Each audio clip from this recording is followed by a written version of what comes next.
Dans le but de remettre de l'ordre au sein de leur plateforme, la dynamique des transporteurs du Congo et l'association La Main dans la Main ont restructuré leur instance dirigeante le 2 février 2025 à Brazzaville. À l'issue de l'Assemblée générale extraordinaire, un nouveau président exécutif a été élu à la tête d'un bureau composé de 12 membres. Je vais appeler les membres du bureau.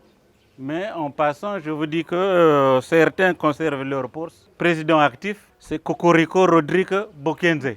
Le président actif adjoint qui garde son poste, Monsieur Jean-Ulrich Mbossa. Secrétaire général chargé de l'administration, il s'est excusé, il n'est pas là. C'est Monsieur Sita-Pierre. Secrétaire général adjoint chargé de la documentation, c'est toujours le même, Sionkoda Didas. Secrétaire chargé des finances et du matériel, Monsieur Prince Makongo. Cette assemblée générale extraordinaire a aussi suspendu certains membres et radié d'autres pour insubordination, non-respect du statut et règlement.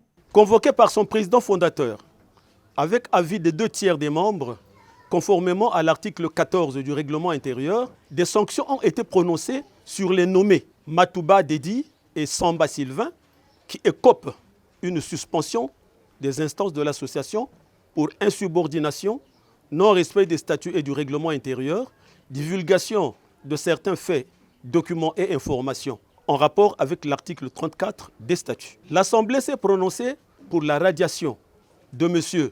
Koutimuka Yves pour trafic d'influence, usurpation de pouvoir, abus d'autorité et perd tous les droits liés à la fonction.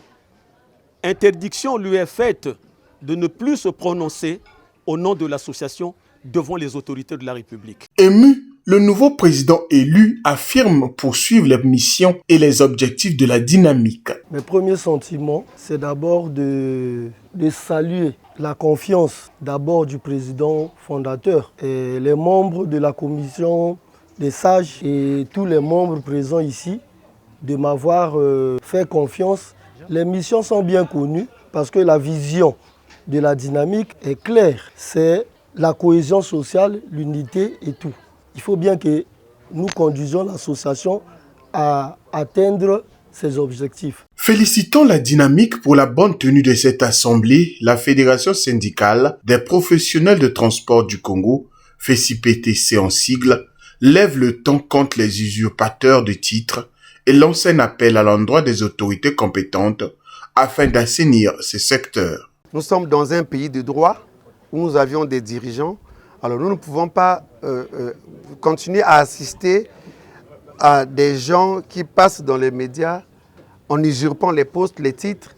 Alors nous lançons un appel, un cri d'alarme aux autorités pour pouvoir assainir notre secteur, pour que les choses puissent aller de l'avant. On doit savoir qui est qui agit au nom de quoi. Un contrôle des documents, des cadres juridiques, des associations et syndicats doivent se faire. Donc on ne pourrait pas accepter que des gens puissent usurper la fonction du président de la dynamique des transporteurs. Non. Si ça continue, eh bien, nous allons écrire ou encore porter plainte aux autorités compétentes. Avant le début de la cérémonie, une minute de silence a été observée en mémoire des membres qui ont été rappelés à Dieu. Soulignons que la dynamique des transporteurs du Congo et l'association La Main dans la Main visent le renforcement de la cohésion, les échanges d'idées ainsi que l'autonomisation de la jeunesse congolaise à travers l'éducation, la formation, l'emploi et l'entrepreneuriat.